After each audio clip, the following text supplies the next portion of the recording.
E como estamos no Dia das Mães, eu queria falar um pouco do clamor de uma mãe, que encaixa muito com a palavra que a minha filha falou.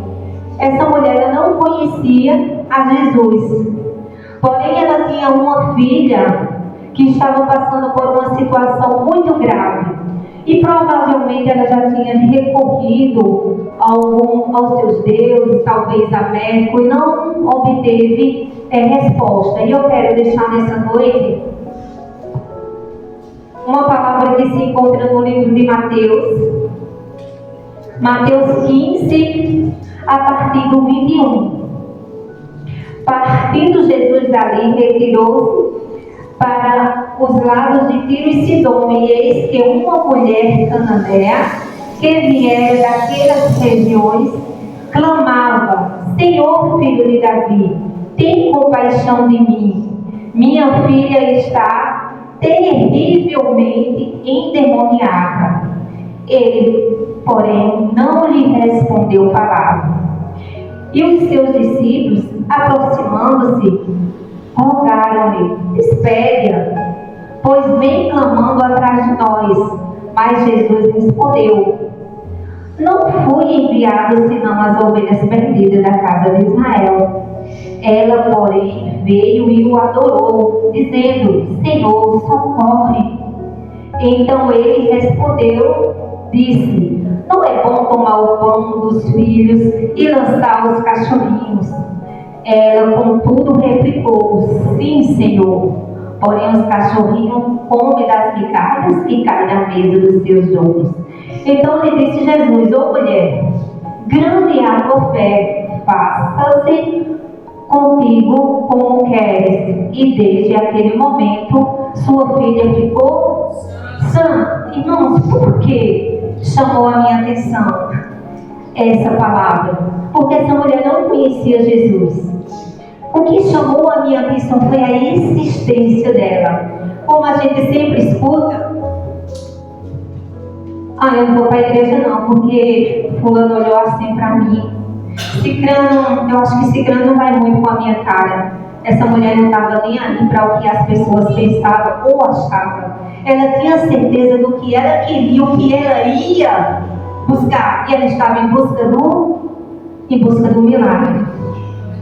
Irmãos, a palavra do Senhor vai dizer que ela começa a clamar a Jesus. E qual é a resposta de Jesus? O silêncio.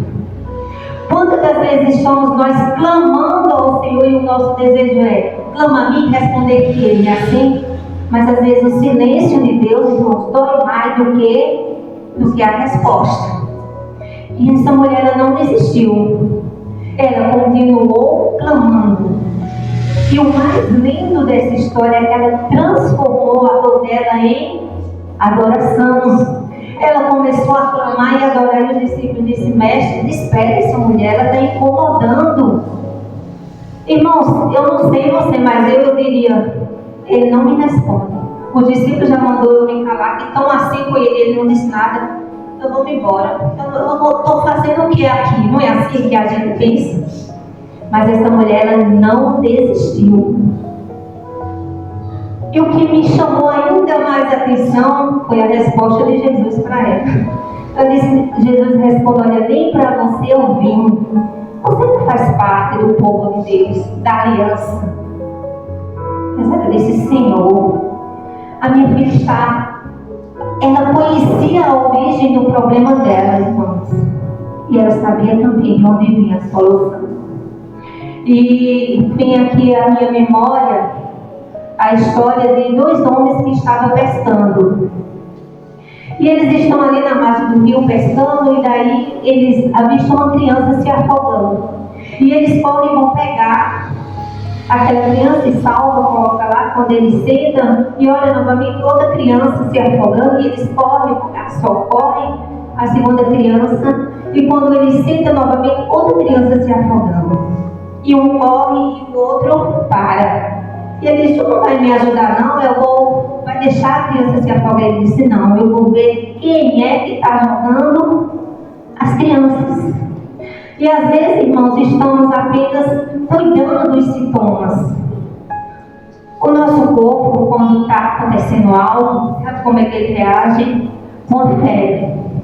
E às vezes ficamos tratando a febre, mas temos que descobrir o que é que está causando aquela febre. Senão a febre não vai parar. Você vai apenas cuidar da febre. E aquela mulher, irmãos, ela procurou a pessoa certa. E Jesus, irmão, disse: seja conforme a tua fé. E Jesus ainda dá um elogio a ela. Ele diz: nem no meio do meu povo eu encontrei essa fé. Você já viu Jesus elogiando o povo de Israel, o povo judeu? Jesus elogia mais os gentios, né? Essas pessoas que não conheciam a Ele. E eu começo a lembrar também, irmãos, da história de Lázaro. Jesus recebe a notícia dizendo assim: olha, o teu amigo que tu amas está enfermo. E daí passa-se 4 dias. E quando Jesus chega, Lázaro está morto. E eu começo a pensar: por que Jesus não deu uma palavra de lá e curava Lázaro? Ou porque Jesus estava próximo do lugar. Jesus podia ter curado, ter chegado a tempo e curado. E eu fico pensando: meu Deus, será que Deus gosta de te ver sofrer? Você já pensou nisso? Será que Jesus quer me ver passar por um momento muito angustiante? E sabe qual é a resposta? Não. Jesus apenas está, irmãos, se qualificando. Foram 4 dias. A Bíblia vai dizer que naquela época surgiam alguns milagres, os rabinos diziam que até 3 dias uma pessoa podia ressuscitar, mas com 4 dias era impossível uma pessoa ressuscitar. Então, o que eu entendo com isso? Que Jesus quer fazer um milagre maior, e às vezes a gente está esperando coisas pequenas, e Deus tem algo tão grande para nós. Se você meditar também na história de Abraão, Deus, ele dá um filho e ao mesmo tempo ele pede. Você, Deus, por que Deus? Eu não sei você, mas eu estava pensando: se Deus sabia que Abraão ia ser Deus, eu falei: por que ele pediu? Não é assim que a gente às vezes fica interrogando a Deus: meu Deus, às vezes eu digo: Senhor, nos perdoa, que a gente não sabe nem o que a gente fala. Irmãos, Deus pediu o filho a Abraão, mas na hora H, Deus proveu o cordeiro. Não foi assim?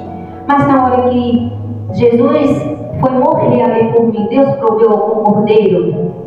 Jesus não poupou o seu próprio filho.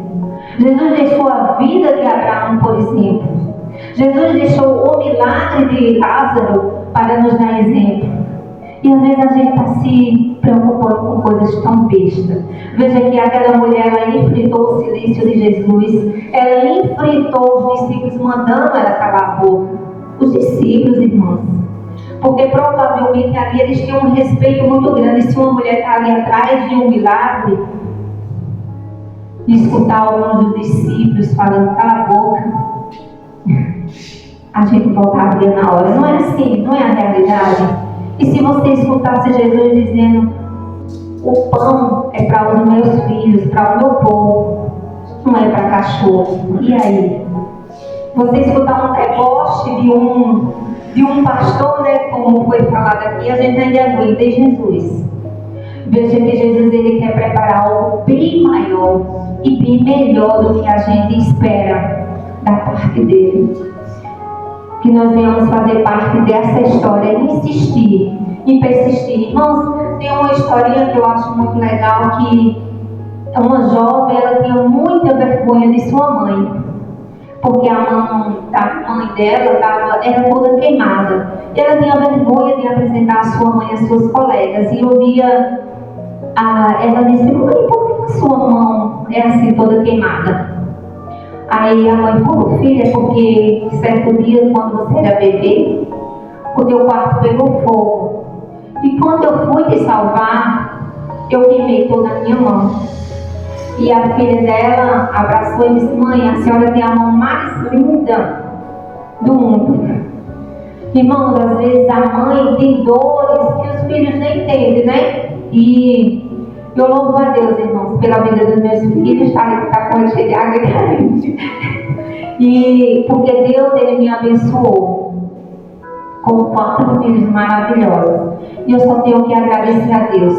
E eu quero dizer a você nessa noite, eu não sei o que você tem clamado a Deus. Eu não sei se o teu problema que você olhou assim e disse, meu Deus, eu vou voltar, porque o Senhor não me escuta, os discípulos já mandou eu ficar lá, já ouvi o teu silêncio. Mas eu quero dizer para você nessa noite, não desista, persista. Porque eu clamava por uma determinada situação e hoje eu vejo a transformação. E eu estou falando de um fruto meu, que é a minha filha mais velha. Quando eu olho para ela, eu digo, ela é um milagre. E eu entendo que nada é impossível àquele que crê. Nada. Mas está tudo parecendo o contrário. Mas é desse jeito que Deus trabalha. Porque às vezes, se Deus cura de uma dor de cabeça, isso nem é milagre. Talvez pode ser para você. Mas uma ressurreição de 4 dias é um milagre muito grande. E esse tipo de milagre que Deus quer fazer na nossa vida. Amém?